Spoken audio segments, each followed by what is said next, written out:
నమస్తే, welcome to శ్రీపేపర్ news. ముందుగా headlines. రాష్ట్ర ప్రజలకు శ్రీరామనవమి శుభాకాంక్షలు తెలిపిన ముఖ్యమంత్రి నారా చంద్రబాబు నాయుడు, ఉప ముఖ్యమంత్రి పవన్ కళ్యాణ్. పాలకుడు ప్రజలకు ఆదర్శంగా ఉండాలని వ్యాఖ్య. ఎన్టీఆర్ జిల్లా ముప్పాల్లోని అంబేద్కర్ గురుకుల రెసిడెన్షియల్ పాఠశాలను సందర్శించిన సీఎం చంద్రబాబు నాయుడు. విద్యార్థులకు అందుతున్న వసతులపై ఆరా. విజయవాడలో మెప్మా ఆధ్వర్యంలో వర్క్షాప్. రాష్ట్ర స్థాయి మహిళా వ్యాపారాభివృద్ధి కార్యాచరణ ప్రణాళిక వర్క్షాప్. శ్రీరామనవమి హిందువులకు పవిత్రమైన పండుగ. ఇది శ్రీరాముని జన్మదినంగా భావించబడుతుంది. రాముడు ధర్మస్వరూపుడు, నిజాయితీ, న్యాయం, మర్యాదకు ప్రతీక. ఈ రోజున సీతారాముల కళ్యాణోత్సవాలు, ప్రత్యేక పూజలు, ఉపవాసాలు చేస్తారు. పానకం, వడపప్పు, చలిమిడి వంటి ప్రసాదాలు సమర్పిస్తారు. శ్రీరాముని జీవితం మానవులకు ఆదర్శంగా నిలుస్తోంది. శ్రీరామనవమి హిందూ ధర్మంలో అత్యంత పవిత్రమైన పండుగల్లో ఒకటి. ఈ రోజు పరమ ధర్ముడైన శ్రీరాముడు భూలోకానికి అవతరించిన పవిత్ర దినంగా భావించబడుతుంది. ఇది చైత్రశుద్ధ నవమి నాడు జరుగుతుంది. శ్రీరామనవమి ఒక విశిష్టమైన ఆధ్యాత్మిక దినం. ఈ రోజు భగవంతుడైన శ్రీరాముడు అయోధ్యలో రాజా దశరథుడికి జన్మించిన రోజు. ఆయన జన్మదినాన్ని దేశవ్యాప్తంగా ఎంతో భక్తి శ్రద్ధలతో జరుపుకుంటారు. ఈ పండుగ కేవలం ఒక ఆచార పద్ధతి మాత్రమే కాదు, ధర్మం, న్యాయం, కర్తవ్య పారాయణలతలకు నిదర్శనంగా నిలిచిన శ్రీరాముని జీవితాన్ని స్మరించుకునే అవకాశం కూడా. శ్రీరాముడు హిందూ ధర్మంలో మర్యాద పురుషోత్తముడుగా పరిగణించబడతాడు. ఆయన జీవితం ఒక ఆదర్శంగా నిలిచింది. ఒక కుమారుడిగా, అన్నగా, భర్తగా, రాజుగా ఆయన తళుక్కుమని వెలిగిన మార్గం మనకు మార్గదర్శకంగా ఉంటుంది. రామాయణ గాథ శ్రీరాముని జననం నుంచి ప్రారంభమై సీతావారిని పరిచయం చేసుకొని రాక్షస సంహారం చేసి ధర్మాన్ని స్థాపించిన తీరు ఆదర్శప్రాయమైనది. ఈ పండుగ సందర్భంగా భక్తులు ఉపవాసం చేస్తారు. సీతారాముల కళ్యాణోత్సవం జరుపుకుంటారు. ప్రత్యేక పూజలు చేస్తారు. రామునికి ఇష్టమైన పానకం, వడపప్పు, చలిమిడి వంటి నైవేద్యాలు సమర్పిస్తారు. భద్రాచలం, అయోధ్య వంటి పుణ్యక్షేత్రాలు ఈ రోజు లక్షాది భక్తులు చేరి దర్శనాన్ని పొందేందుకు ఉత్సాహంగా ఎదురు చూస్తారు. శ్రీరామనవమి విశిష్టతను గ్రహించడం అంటే మన జీవితంలో ధర్మబద్ధత, నైతికత, నిస్వార్థత లాంటి విలువలను గౌరవించడమే. ఇది కేవలం ఒక పండుగ కాదు, ఒక జీవన శైలి. ఏపీ ముఖ్యమంత్రి నారా చంద్రబాబు నాయుడు ప్రజలకు శ్రీరామనవమి శుభాకాంక్షలు తెలియజేశారు. ప్రజల మాటకు విలువనిచ్చిన పాలనతో ఆనాడే ప్రజాస్వామ్య ప్రాధాన్యతను శ్రీరామచంద్రుడు తెలియజేస్తారని సీఎం చంద్రబాబు నాయుడు అన్నారు. పాలకుడు ఎప్పుడూ ప్రజలకు ఆదర్శనీయుడుగా ఉండాలని తన పాలన ద్వారా తెలియజేసిన సుగుణాల రాముని చరిత్రను ఈ సందర్భంగా మననం చేసుకుందామన్నారు. వాడవాడలా జరిగే నవమి వేడుకలు గ్రామాల్లో కొత్త శోభను ఆవిష్కరించాలని కోరుకుంటున్నానని, ఆ సీతారాముల దయతో మీ ఇంటిల్లిపాది ఆనంద ఆరోగ్యాలతో చల్లగా ఉండాలని కోరుకుంటున్నట్లుగా మరోసారి అందరికీ సీఎం చంద్రబాబు నాయుడు పండుగ శుభాకాంక్షలు తెలియజేశారు. రాష్ట్ర ప్రజలకు ఉప ముఖ్యమంత్రి పవన్ కళ్యాణ్ శ్రీరామనవమి శుభాకాంక్షలు తెలియజేశారు. సత్యం, ధర్మం, న్యాయం అనే వాటిని ఒక పాలకుడు ఎంత నిబద్ధతో పాటించాలో శ్రీరామచంద్రుడి నుంచి పాలకులు గ్రహించాలని అన్నారు. దశరథ తనయుడు ధర్మానికి ప్రతీక కాబట్టే త్రేతాయుగం నుంచి నేటి కలియుగంలోనూ రామనామం వాడవాడలా మారుమోగుతుందని తెలిపారు. ఏ గొప్ప గుణం గురించి చెప్పాలన్నా శ్రీరాముడినే ప్రతిరూపంగా చూపిస్తుంది మన భారతీయ సమాజం అని వ్యాఖ్యానించారు. అటువంటి శ్రీరాముడి విగ్రహానికి గత పాలకుల హయాంలో శిరచ్ఛేదనం చేశారని ఆగ్రహాన్ని వ్యక్తం చేశారు. ఆ దుష్ట పాలనకు ప్రజలు ఎంతో ధర్మబద్ధంగా చర్మగీతం పాడారని పేర్కొన్నారు. శ్రీరాముడి ఆశీస్సులు రాష్ట్ర ప్రజలపై ఎల్లవెల్లలా ఉండాలని ప్రార్థించారు. వాల్మీకి మహర్షి చెప్పిన రామరాజ్య పాలన ఆవిష్కృతం చేసే దిశగా మన కూటమి ప్రభుత్వం అడుగులు వేస్తుందని ఆయన స్పష్టం చేశారు. ఎన్టీఆర్ జిల్లా చంద్రపాడు మండలం ముప్పాల్లోని డాక్టర్ బిఆర్ అంబేద్కర్ సాంఘిక సంక్షేమ శాఖ బాలల పాఠశాలను సీఎం చంద్రబాబు నాయుడు సందర్శించారు. ఈ క్రమంలో విద్యార్థులతో వివిధ అంశాలపై ముచ్చటించారు. అంతేకాకుండా అక్కడ వారి చదువు, అందుతున్న సదుపాయాల గురించి అడిగి మరీ తెలుసుకున్నారు. 9వ తరగతి విద్యార్థులను వెంట పెట్టుకుని వసతి గృహంలోకి వెళ్లి అన్ని గదులు, మరుగుదొడ్లను కూడా పరిశీలించారు. రోజు ఇలానే ఉంటాయా లేదా నేను వచ్చానని ఇలా ఉన్నాయా అని విద్యార్థులను ప్రశ్నించగా రోజు ఇలానే ఉంటాయని విద్యార్థులు సమాధానం చెప్పారు. మీ సమస్యలు ఏంటి అని, అలాగే ఇక్కడ మీకు ఏం సౌకర్యాలు కావాలని సీఎం చంద్రబాబు నాయుడు బాలికలను అడిగారు. దుస్తులు ఉదుక్కోవడానికి, ఆరేసుకోవడానికి వాషింగ్ డ్రైనింగ్ ప్లాట్ఫామ్లు కావాలని, ఆర్ఓ ప్లాంట్ ఏర్పాటు చేయాలని, అలాగే కోతుల బెడద నుంచి రక్షణ కల్పించాలని విద్యార్థులు కోరారు. మీరు కోరుకున్నవన్నీ త్వరలోనే అందుతాయని సీఎం చంద్రబాబు నాయుడు హామీ ఇచ్చారు. అనంతరం సీఎం వారిని వెంట పెట్టుకుని డైనింగ్ హాల్, కిచెన్, స్టోర్ రూములను పరిశీలించారు. బియ్యం, కోడిగుడ్ల యొక్క నాణ్యతను తనిఖీ చేశారు. మెనూ ప్రకారం భోజనం అందజేస్తున్నారని ఆరా తీశారు. వంట మనిషి వార్డెన్తోనూ మాట్లాడారు. మీరేం కావాలని విద్యార్థులను సీఎం చంద్రబాబు నాయుడు ప్రశ్నించగా ఒకరు సిబిసిఐడిలో పనిచేయాలని మరొకరు ఐపీఎస్ కావాలని కోరుకున్నారు. ఈ సందర్భంగా విద్యార్థులతో కలిసి చంద్రబాబు నాయుడు టీ తాగారు. అనంతరం విద్యార్థులు ప్రదర్శించిన వివిధ సైన్స్ ప్రయోగాలను దగ్గరుండి పరిశీలించారు. వినూత్నంగా ఆలోచించి అందరికీ ఉపయోగపడే పరికరాలను తయారు చేయాలని సీఎం చంద్రబాబు నాయుడు సూచించారు. భవిష్యత్తులో సమాజానికి వారు ఎలా ఉపయోగపడాలో తెలియజేస్తూ ఉపాధ్యాయుడు అవతారమెత్తారు. దాదాపు గంట సేపు విద్యార్థులు సిబ్బందితో సీఎం చంద్రబాబు నాయుడు గడిపారు. ఎంతమంది అమ్మా ఈ డైనింగ్ హాల్? బెంచ్కి వచ్చి 20 మెంబర్స్ కూర్చుంటాను సార్.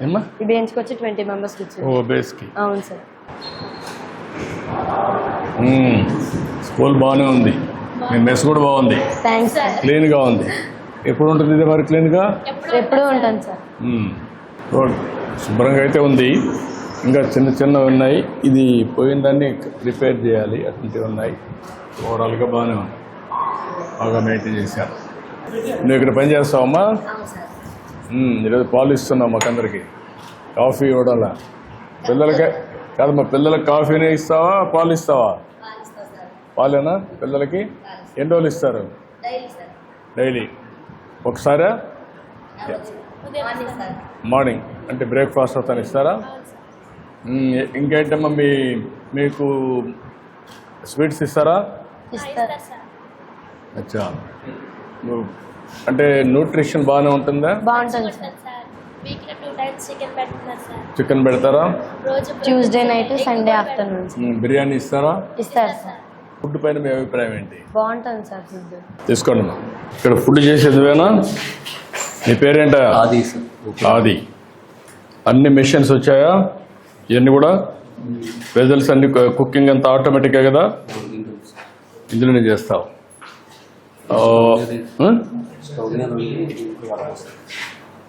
స్టవ్ మీద వండుతావు, దాంట్లో వడపోస్తావు. సాంబార్ అవన్నీ ఎట్లా చేస్తున్నావు? స్టవ్ మీద చేస్తావు. స్టవ్ మీద చేసి అందులో స్టవ్కి ఇది దీనికి వాడేది వేరే బెజల్స్ వాడతాం. టేస్ట్ బాగుంటుందా? నేను తినొచ్చునా? నమ్మకమేనా? బాగా చేస్తావా? ఏమో బాగా చేస్తాడా? చేస్తారు సార్. గుడ్. రాష్ట్ర వ్యాప్తంగా 80,000 సంఘాలకు 8,000 కోట్ల రూపాయలు అందించాలన్న ఆలోచనతో ఉన్నామని పురపాలక శాఖ మంత్రి పొంగనూరు నారాయణ పేర్కొన్నారు. 26 జిల్లాలో మహిళా పారిశ్రామికవేత్తలపై స్పెషల్ మీటింగ్లు నిర్వహించేందుకు ప్రణాళిక రూపొందిస్తున్నామని తెలిపారు. 2029 నాటికి సాధ్యమైనంత మేరకు మహిళా పారిశ్రామికవేత్తలను తయారు చేయాలని మెప్మా లక్ష్యంగా పెట్టుకున్నట్లుగా మంత్రి పేర్కొన్నారు. మహిళా పారిశ్రామికవేత్తల అభివృద్ధి లక్ష్యంగా మెప్మా ఆధ్వర్యంలో విజయవాడ అమరావతి కన్వెన్షన్ లో ఒక్కరోజు వర్క్ షాప్ నిర్వహించారు. ఈ కార్యక్రమంలో రాష్ట్ర కార్మిక శాఖ మంత్రి పొంగనూరు నారాయణ, మెప్మా డైరెక్టర్ తేజ్ భరత్, కార్మిక శాఖ కమిషనర్ శేషగిరి బాబు పాల్గొన్నారు. వర్క్ షాప్ సందర్భంగా మహిళా ఆకాశం పేరిట మెప్మా వెబ్సైట్, మొబైల్ యాప్లను మంత్రి నారాయణ ప్రారంభించారు. ఈ ఆర్థిక సంవత్సరం లక్ష్యంగా 30,000 మహిళా పారిశ్రామికవేత్తలను తయారు చేయాలని మెప్మా ప్రణాళిక రూపొందించిందన్నారు. ఇప్పటికే ఉన్న 10,000 జీవనోపాధి యూనిట్లతో పాటు మరో కొత్త 20,000 యూనిట్లను ఏర్పాటు చేసేందుకు సన్నాహాలు జరుగుతున్నట్లుగా వెల్లడించారు. మెప్మా 9 రకాల జీవనోపాధి యూనిట్ల రూపకల్పనను చేపట్టిందన్నారు. ఈ రోజు 5 వెబ్సైట్లను ప్రారంభించామని ఆయన తెలిపారు. 2047 నాటికి ప్రతి ఇంట్లో ఒక పారిశ్రామికవేత్త ఉండాలన్నదే సీఎం చంద్రబాబు నాయుడు యొక్క లక్ష్యమని అన్నారు. 26 జిల్లాలో మహిళా పారిశ్రామికవేత్తలపై స్పెషల్ మీటింగ్లు నిర్వహించేందుకు ప్రణాళిక రూపొందిస్తున్నామని తెలిపారు. ఈరోజు 5 వెబ్సైట్ ఓపెన్ చేశాం. మేము నిజంగా భరత్ గారిని, ఎండి గారిని, ప్రిన్సిపల్ సెక్రటరీ నేను చాలా అప్రిషియేట్ చేస్తున్నాను. నేను 2014-19లో కానీ ఇప్పుడు కానీ నేను మంత్రి అయిన తర్వాత ఫస్ట్ నా యొక్క డిపార్ట్మెంట్లో ఉండే టౌన్ ప్లానింగ్ కావచ్చు, ఎంఏడిలో ఉండే అనేక వింగ్స్ కావచ్చు, అందరినీ మొదటి నుంచి నేను క్వశ్చన్ చేస్తున్నది ఒకటే, మీ దగ్గర డేటా మొత్తం పర్ఫెక్ట్గా ఉందా లేదా? ఎందుకంటే డేటా పర్ఫెక్ట్గా ఉంటే ఏదైనా చేయగలం. ఎంఎస్సీలని, ఎంఎస్ఎంఎల్ని ఏ విధంగా చేయాలి? ఎందుకంటే ముఖ్యమంత్రి గారు ఒకటే P4 తీసుకొచ్చారు. P4 కార్యక్రమం public private people partnership, P4 అనే కార్యక్రమం తీసుకొచ్చారు. ఈ కార్యక్రమంలో 2047కి ప్రతి ఒక్కరి ఆదాయం, ప్రతి ఇంట్లో కనీసం ఒక ఎంటర్‌ప్రెన్యూర్ ఉండాలి. ప్రతి ఒక్కరూ వ్యాపారస్తులు కావాలి, పెద్ద పెద్ద వ్యాపారస్తులు కావాలని ఈరోజు ఆశిస్తూ యాక్చువల్గా ఈ యొక్క కార్యక్రమం, దీంట్లో ముఖ్యంగా ప్రతి ఫ్యామిలీ నుంచి ఒక బిజినెస్ ఎంటర్‌ప్రెన్యూర్ కావాలి. That is the goal of our honourable CM. ఈరోజు 80,000 సంఘాలకి దాదాపు 8,000 కోట్లు ఇవ్వాలనే ఉద్దేశంతో యాక్చువల్గా ఈరోజు ముందుకు పోతున్నాం. ఉన్న అన్ని జిల్లాలలో అంటే మనకు మెఫా 20 జిల్లాల్లో వస్తుంది. ఆ 20 జిల్లాల్లో యాక్చువల్గా దీన్ని అంటే ఇప్పుడు 13 జిల్లాలు 12 జిల్లాలు ఉండాలి, 13 జిల్లాల్లోనే ఉండారు పీడీలు. అటుకంటే 26 జిల్లాలకు యాక్చువల్గా పీడీలు పెట్టాలని, అదేవిధంగా స్టాఫ్ని పెట్టాలి వర్కౌట్ చేస్తున్నాం. ఆ కార్యక్రమం కూడా త్వరలో చేయటం వల్ల అనేక మందికి దీంట్లో ప్రమోషన్ వస్తుందని ఈ సందర్భంగా తెలియజేస్తూ నేను అందరినీ నేను భరత్ గారు అయితే బాగా చేస్తున్నారు, నేను నిజంగా హ్యాపీగా ఉండాలి. విద్యార్థులు సాంకేతికతను అందిపుచ్చుకొని తమలోని ప్రతిభను ఇనుముడింప చేసుకోవడం ద్వారా ఉజ్వల భవిష్యత్తు ఉంటుందని ఎంపీ కేశినేని శివనాథ్ అన్నారు. అమరావతి రాజధాని ప్రాంతంలో భాగమైన విజయవాడకి ఎన్నో ఉద్యోగ అవకాశాలు రాబోతున్నాయని, ముఖ్యమంత్రి నారా చంద్రబాబు నాయుడు ఆలోచనలో 20 సంవత్సరాల ముందుంటాయని అన్నారు. తుమ్మలపల్లి అన్నపూర్ణమ్మ స్టూడియోస్ హోమ్ ట్రస్ట్ ఆధ్వర్యంలో శనివారం గాంధీనగర్లోని శారదా కాలేజీలో ఘనంగా నిర్వహించారు. 250 విద్యార్థులకు స్కాలర్షిప్ ప్రధానోత్సవం జరగగా ఈ కార్యక్రమానికి ముఖ్య అతిథిగా హాజరైన ఎంపీ కేశినేని శివనాథ్ చిన్ని మాట్లాడుతూ 20 ఏళ్ల క్రితం ఐటీ పరిశ్రమ ఉపాధి మార్గంగా యువతకు ఉండేదని, ఇప్పుడు ఆర్టిఫిషియల్ ఇంటెలిజెన్స్ తో పాటు ఏ దేశం ఆలోచించని విధంగా క్వాంటమ్ కంప్యూటరైజేషన్ గురించి యువత ఆలోచన చేస్తున్నారని అన్నారు. ఫిజిక్స్ ను కంప్యూటర్తో జత చేయటమే ఈ క్వాంటమ్ కంప్యూటరింగ్ ముఖ్య ఉద్దేశమని చెప్పారు. భవిష్యత్ అంతా క్వాంటమ్ కంప్యూటరింగ్ కాబోతుందని, యువతకు మంచి భవిష్యత్తు ఉండబోతుందని విజయవాడ ఎంపీ కేశినేని శివనాథ్ అన్నారు. రాబోయే కాలంలో అమరావతిలో తెలుగు రాష్ట్రాల్లో క్వాంటమ్ కంప్యూటర్ ద్వారా యువతకు మంచి భవిష్యత్తు రాబోతుందని అన్నారు. ప్రధానమంత్రి నరేంద్ర మోడీ వికసిత్ భారత్ 2047 కోసం ఏ విధంగా దూసుకు వెళ్తున్నారు, అదేవిధంగా ముఖ్యమంత్రి నారా చంద్రబాబు నాయుడు స్వర్ణాంధ్ర 2047 సాధనలో దూసుకు వెళ్తున్నారని వివరించారు. కుటుంబానికి ఒక పారిశ్రామికవేత్త ఉండాలన్న ఆలోచనతో ప్రభుత్వం ఆలోచిస్తుందని వారు తెలిపారు. విద్యార్థులు సాంకేతికతను అందిపుచ్చుకొని భవిష్యత్తులో రాణించాలని అన్నారు. తాను ఇంటర్ పరీక్షలు రాసిన శారదా కాలేజీకి ముఖ్య అతిథిగా రావడం ఎంతో ఆనందంగా ఉందని అన్నారు. ఇవాళ సెంట్రల్ నియోజకవర్గంలో ఆ సోదరుడు బొండా ఉమ గారితో, అంతేకాకుండా గౌరవనీయులు ఎక్స్ మేయర్ జంధ్యాల శంకర్ గారి ఆధ్వర్యంలో శారదా కాలేజీలో, ఈ శారదా కాలేజీలో నాకు చాలా స్మృతులు ఉన్నాయి. దాంట్లో ఇక్కడే నేను ఇంటర్మీడియట్ కూడా ఎగ్జామ్స్ రాసిన కాలేజీ. ఈ కాలేజీలో 250 మంది బ్రాహ్మణ పేద విద్యార్థులకి శంకర్ గారి ఆధ్వర్యంలో, తుమ్మలపల్లి అన్నపూర్ణమ్మ గర్ల్స్ హాస్టల్ వారి ఆధ్వర్యంలో ఇవాళ ఆర్థిక సహాయం స్కాలర్షిప్లు అందించడం జరుగుతుంది. ఇటువంటి కార్యక్రమాలు చేస్తున్న దాతలందరికీ పేరు పేరున ధన్యవాదాలు. రేపు రాబోయే కాలంలో ఇటువంటి విద్యార్థులు మన ఆంధ్ర రాష్ట్ర రాజధాని అమరావతిలో చక్కటి ప్రావీణ్యంతో ఉద్యోగం చేసి మంచి మంచి పదవుల్లోకి వెళ్ళాలని అందరినీ ఆశీర్వదిస్తూ ఇక్కడికి వచ్చిన పెద్దలందరికీ నా మనస్పూర్వకంగా నమస్కారాలు. పవన్ కళ్యాణ్ శాసనసభ్యులుగా ఉప ముఖ్యమంత్రిగా బాధ్యతలు చేపట్టిన అతి తక్కువ కాలంలోనే కూటమి ప్రభుత్వం పిఠాపురం నియోజకవర్గంలో రోడ్ల నిర్మాణం అభివృద్ధి కోసం 40 కోట్లకు పైగా నిధులు కేటాయించినట్లుగా శాసనమండలి సభ్యులు జనసేన పార్టీ ప్రధాన కార్యదర్శి నాగబాబు స్పష్టం చేశారు. గత 2 రోజులుగా పిఠాపురం నియోజకవర్గంలో పలు నిర్మాణాలు, అభివృద్ధి పనులు ప్రారంభించిన ఆయన చేబ్రోలు పార్టీ కార్యాలయంలో మీడియా సమావేశంలో మాట్లాడుతూ సీసీ రోడ్ల కోసం 22 కోట్లు, బీటీ రోడ్ల నిర్మాణం కోసం 10.25 కోట్లు కేటాయించగా ఇప్పటికే 16 కోట్ల రూపాయలు ఖర్చు చేసి రోడ్ల నిర్మాణ మరమ్మతులు చేపడుతున్నట్లుగా తెలిపారు. ఇవి కాకుండా R&B రోడ్ల మరమ్మతుల కోసం మరో 8 కోట్లు కేటాయించినట్లుగా ఆయన తెలిపారు. పిఠాపురంలో రోడ్ల నిర్మాణం అభివృద్ధి కోసం దాదాపు 40 కోట్లు కేటాయించడం జరిగింది. అందులో సీసీ రోడ్ల కోసం 22 కోట్లు, బీటీ రోడ్ల కోసం 10.85 కోట్లు కేటాయించగా 16 కోట్ల రూపాయలు ఇప్పటి వరకు ఖర్చు చేసి రోడ్ల నిర్మాణం మరమ్మతులు చేపట్టారు. ఇవి కాకుండా R&B రోడ్ల మరమ్మతు కోసం 8 కోట్లు కేటాయించడం జరిగింది. ఈరోజు పిఠాపురం నియోజకవర్గంలో మేము ప్రారంభోత్సవం చేసిన కొన్ని రోడ్ల వివరాలు మీకు షేర్ చేస్తున్నాము. 3.70 కోట్ల వ్యయంతో బీటీసీసీ రోడ్లు నిర్మించడం జరిగింది. పిఠాపురం మండలం కుమారపురంలో 15.70 లక్షల వ్యయంతో 3 సీసీ రోడ్లు, విరవ గ్రామంలో 75 లక్షల వ్యయంతో బీటీ రోడ్డు, గోకివాడ గ్రామంలో 20 లక్షల వ్యయంతో సీసీ రోడ్డు, గొల్లప్రోలు మండలం మన్నెపూడి గ్రామంలో దాదాపు 30 లక్షల వ్యయంతో సీసీ రోడ్డు, చిన్నజగంపేట గ్రామంలో 28.95 లక్షల వ్యయంతో సీసీ రోడ్డు, కొత్తపల్లి మండలం అమరవల్లి గ్రామంలో 38 లక్షల వ్యయంతో సీసీ రోడ్డు, కొత్తపల్లి గ్రామంలో 11 లక్షల వ్యయంతో సీసీ రోడ్డు, ఉప్పాడ కాలనీ రోడ్లపై 14 పనులకు గాను 1,52 లక్షల వ్యయంతో మొత్తం 3.70 లక్షల 3,70,00,000 రూపాయల వ్యయంతో రోడ్లు నిర్మించడం జరిగింది. అదేవిధంగా ఇంకా సుమారు ఒక 100 రోడ్లు రెడీగా ఉన్నాయి. మాకు సమయాభావం వల్ల 8 రోడ్ల వరకు మేము ఇవాళ ప్రారంభోత్సవం చేశాం. మిగిలిన రోడ్లన్నీ కూడా మన ఆయా నాయకులు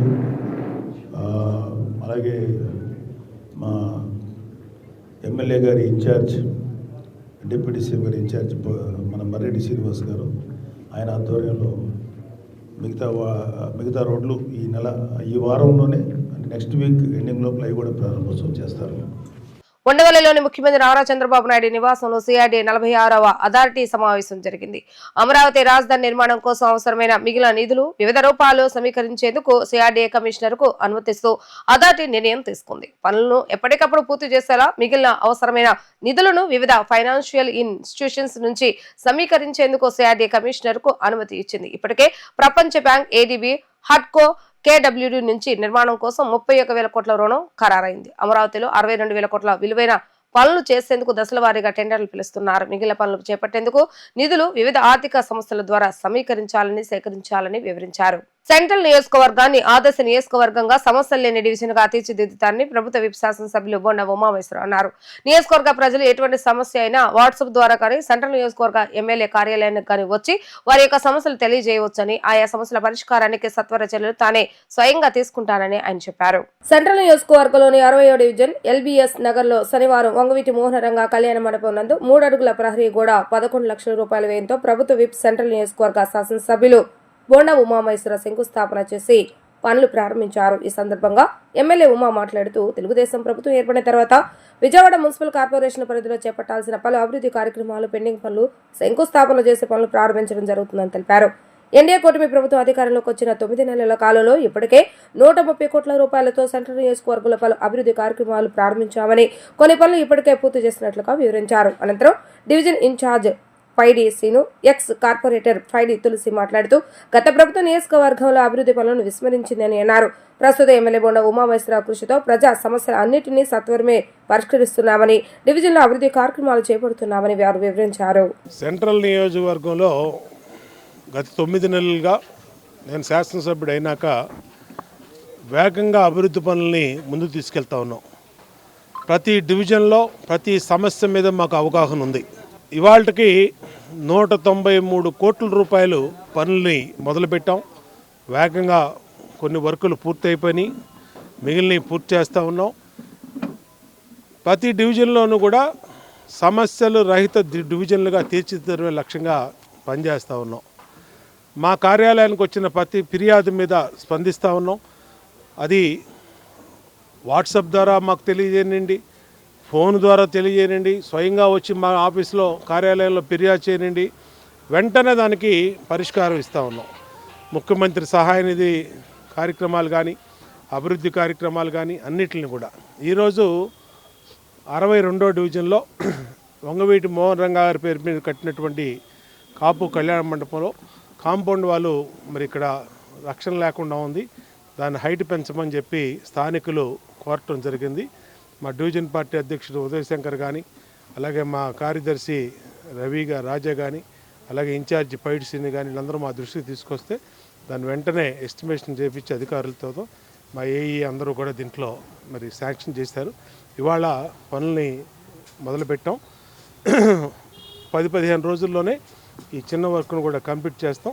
ఖచ్చితంగా ప్రతి సమస్య మీద ఈ ప్రభుత్వం స్పందిస్తూ ఉంది. ఆ సమస్య పరిష్కారం తీసుకు ముందుకెళ్తున్నామని తెలియజేస్తూ, ఇంకా ఎక్కడైనా డివిజన్లో ఇబ్బందులు ఉంటే మా దృష్టికి తీసుకురమ్మని కూడా మా ప్రజలందరూ కూడా విజ్ఞప్తి చేస్తాం. పాస్టర్ ప్రవీణ్ పగడాల మరణంపై క్రైస్తవ సంఘాలు పాస్టర్లు సంయమనం పాటించాలని pastors JAC president reverend Govada Robert Sunil సూచించారు. ఎవరు ఇష్టం వచ్చినట్లు వారు చేస్తున్న వ్యాఖ్యల వల్ల ప్రవీణ్ పగడాల మృతిపై ప్రభుత్వం చేస్తున్న ఇన్వెస్టిగేషన్ తప్పుదోవ పట్టే అవకాశాలు ఉన్నాయని అభిప్రాయం వ్యక్తం చేశారు. ఆధారాలేని ఆరోపణలు చేయవద్దంటూ అభ్యర్థించారు. గాంధీనగర్ ప్రెస్ క్లబ్ లో ఆంధ్రప్రదేశ్ రాష్ట్ర pastor federation president reverend Govada Robert Sunil ఆధ్వర్యంలో మీడియా సమావేశం నిర్వహించారు. ఈ సందర్భంగా ఈ సమావేశంలో రాబర్ట్ సునీల్ మాట్లాడుతూ పాస్టర్ పగడాల ప్రవీణ్ మృతిపై అనేక మంది పాస్టర్లు, క్రైస్తవ సంఘాల నాయకులు, రాజకీయ నాయకులు యూట్యూబ్ ఛానల్స్ లో ప్రజలకు తప్పుడు సమాచారం ఇస్తున్నారన్నారు. ప్రవీణ్ పగడాల మృతిపై ప్రభుత్వం ప్రత్యేక దర్యాప్తు చేస్తున్నారని అన్నారు. ఈ నేపథ్యంలో క్రైస్తవ సంఘాల పాస్టర్లు చేస్తున్న వ్యాఖ్యల వల్ల ఇన్వెస్టిగేషన్ తప్పుదోవ పట్టే అవకాశం ఉందన్నారు. ఇన్వెస్టిగేషన్ పూర్తయ్యేంత వరకు సమయమానం పాటించాలని అన్నారు. పూర్తి ఆధారాలు లేకుండా ప్రవీణ్ పగడాల మృతిపై విశ్లేషకులు చేయొద్దని అన్నారు. క్రైస్తవ మతం మీద అనుచిత వ్యాఖ్యలు చేస్తున్న వారిపై పూర్తి ఆధారాలతో హోమ్ మినిస్టర్ని కలిసి తగు చర్యలు తీసుకోవాలని కోరుతామని అన్నారు. అన్ని జిల్లాల ప్రతినిధులతో కలిసి ముఖ్యమంత్రి, హోంమంత్రిని కలిసి పగడాల ప్రవీణ్ మృతి పట్ల నిజా నిర్ధారణ కమిటీ వేయవలసిందిగా కోరుతున్నామని అన్నారు. ముఖ్యంగా మనం ఒక 15 రోజుల క్రితం చూసినట్లయితే పాస్టర్ పగడాల ప్రవీణ్ గారి ఒక యాక్సిడెంట్ని, మరి అది హత్య యాక్సిడెంట్ అనేది ఇంతవరకు నిర్ధారించలేదు. దీని మీద రాష్ట్రం అంతా అనేకమైన అపోహలు, అనేకమైన అనుమానాలు వ్యక్తం చేస్తున్నారు.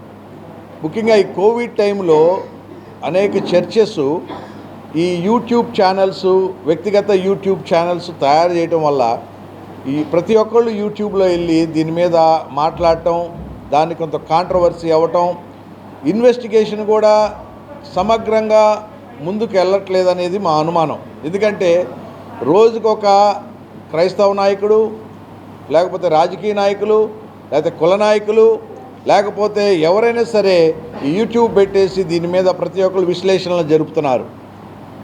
నేను పాస్టర్స్ జేఏసీ తరపున, పాస్టర్స్ అండ్ క్రిస్టియన్ లీడర్స్ తరపున మరి మన ఆంధ్ర రాష్ట్రంలో, తెలంగాణ రాష్ట్రంలోని కోరుకునేది ఏంటంటే కొద్దిగా సమన్వయం పాటిద్దాం, కొంత సమయం. ఎందుకంటే ఇప్పుడు ఇంకా మనకి పోస్ట్ మార్టం రిపోర్ట్ కోసం అందరం ఎదురు చూస్తున్నాం. ఈ పోస్ట్ మార్టం రిపోర్ట్ వచ్చేంత వరకు దయచేసి, అలాగే పోలీసు వారు తప్పకుండా మరి దీని మీద ఒక ఎఫ్ఐఆర్ ఫైల్ చేసామన్నారు, ఇన్వెస్టిగేషన్ చేస్తున్నామన్నారు.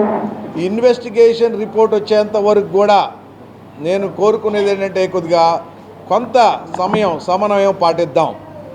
ఈ సమన్వయ లోపం వల్ల పాస్టర్సు కొంతమంది వ్యక్తిగతంగా మరి వాళ్ళ మీద కేసులు ఫైల్ చేయడం, వాళ్ళని రిమాండ్కి పంపించడం కూడా జరిగింది. నేను కొన్ని వార్తల్లో చూశాను, రాజమండ్రిలో ఒక 4-5 పాస్టర్స్ని రిమాండ్కి పంపించారని. మరి వాళ్ళకి కూడా లీగల్గా మనం సహాయం అందించడానికి ముందుకున్నాం. కానీ ఇటువంటి పరిస్థితులు తేకుండా రిపోర్ట్ వచ్చిన తర్వాత ఇప్పుడు మా AP pastors and Christian leaders తరపున మనం లీగల్గా కూడా హెల్ప్ చేయడానికి సిద్ధంగా ఉన్నాం. సోమవారం కానీ మంగళవారం కానీ మేము మన ఆనరబుల్ హోమ్ మినిస్టర్ గారిని, చీఫ్ మినిస్టర్ గారిని, డిప్యూటీ చీఫ్ మినిస్టర్ గారిని కలిసి మేము దీని మీద వారికి వినతి పత్రం కూడా సమగ్రమైన విచారణ త్వరగా పూర్తి చేసి ఈ క్రైస్తవుల్లో ఉన్న శ్రీరామనవమి పర్వదినం రాష్ట్ర ప్రజల్లో నూతన ఉత్తేజాన్ని నింపాలని ఆకాంక్షిస్తున్నట్లుగా ప్రభుత్వ విప్ సెంట్రల్ శాసనసభ్యులు బోండా ఉమామహేశ్వరరావు అన్నారు. శ్రీరామనవమిని పురస్కరించుకుని నియోజకవర్గంలోని అన్ని డివిజన్లోని ఏర్పాట్లు చేసిన చలువ పందిల్లో సీతారాముల కళ్యాణోత్సవాలలో ఆయన పాల్గొన్నారు. 64వ డివిజన్ కండ్రిక రామాలయంలో సీతారామస్వామి వారికి బోండా ఉమా స్వయంగా పట్టు వస్త్రాలను సమర్పించారు. ఆలయానికి విచ్చేసిన ఎమ్మెల్యే బోండా ఉమాకు వేద పండితులు పొన్న కుంభంతో స్వాగతం పలికారు.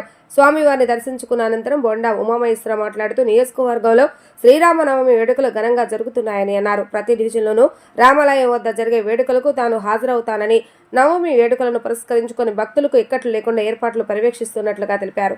శ్రీరామచంద్రస్వామి వారి భక్తులకు సుఖ సంతోషాలు కల్పించాలని వేడుకున్నట్లుగా బోండా ఉమా తెలిపారు. అనంతరం 64వ డివిజన్ టీడీపీ నాయకులు కె రవికుమార్ మాట్లాడుతూ శ్రీరామనవమి స్వామి వారి కళ్యాణ వేడుకలకు ఎమ్మెల్యే బోండా ఉమామహేశ్వర హాజరు కావడం తమకెంతో సంతోషంగా ఉందన్నారు. 63వ డివిజన్ న్యూ రాజీవ్ నగర్ రామాలయం వద్ద జరిగిన వేడుకల్లో సైతం ఎమ్మెల్యే బోండా ఉమామహేశ్వర పాల్గొన్నారు. పానకం పంపిణీ కార్యక్రమాలను బోండా ఉమా పలు చోట్ల ప్రారంభించారు. దేశం మొత్తం కూడా ఆ శ్రీరామచంద్రమూర్తి శ్రీరామనవమి వేడుకల్ని అత్యంత ఆర్భాటంగా, అత్యంత వైభోగంగా చేసుకుంటున్న సందర్భంలో సెంట్రల్ నియోజకవర్గంలో ప్రతి డివిజన్లోనూ మా పార్టీ నాయకులు, అలాగే గుడి సంఘం పెద్దలు అందరి ఆధ్వర్యంలో మరి పెద్ద ఎత్తున ఆ శ్రీరాముల వారికి నవమి కళ్యాణం కానీ మరి అన్నీ కూడా అత్యంత వైభవంగా చేయడం జరుగుతుంది. ఇవాళ అందరం కూడా ప్రార్థన చేయాలి శ్రీరామచంద్రమూర్తికి. ఖచ్చితంగా ఈ రాష్ట్రం బాగుండాలి, ఈ రాష్ట్రంలో ప్రజలందరూ కూడా ఈ శ్రీరామనవమి నుంచి అందరికీ మేలు జరగాలి, ఆయుర ఆరోగ్యాలతో అష్టైశ్వర్యాలతో అందరూ చల్లగా ఉండేటట్టు ఆ శ్రీరామచంద్రమూర్తి ఆశీస్సులతో ఏ కష్టాలు లేకుండా ప్రజలందరూ బాగుండాలని మనస్ఫూర్తిగా ఆ దేవుణ్ణి వేడుకుంటా ఉన్నాం. కండ్రిక 64 డివిజన్లో ఈ శ్రీరామనవమి వేడుకలు ఘనంగా నిర్వహించడం జరిగింది. ఘనంగా నిర్వహించుకుంటున్నాం.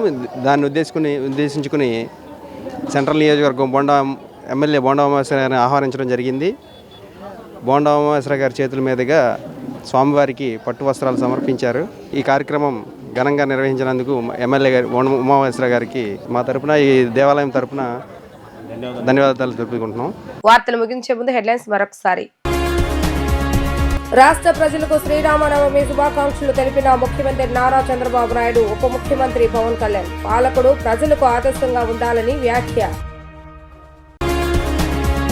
ఎన్టీఆర్ జిల్లా ముప్పాల్లోని అంబేద్కర్ గురుకుల రెసిడెన్షియల్ పాఠశాలను సందర్శించిన సీఎం చంద్రబాబు నాయుడు. విద్యార్థులకు అందుతున్న వసతులపై ఆరా. విజయవాడలో మెప్మా ఆధ్వర్యంలో వర్క్షాప్. రాష్ట్ర స్థాయి మహిళా వ్యాపార అభివృద్ధి కార్యాచరణ ప్రణాళిక వర్క్షాప్. ఇవి రోజు వార్తా విశేషాలు. మరలా తిరిగి ప్రసారమయ్యే వార్తలు మళ్ళీ కలుద్దాం. అంతవరకు సెలవు, నమస్కారం.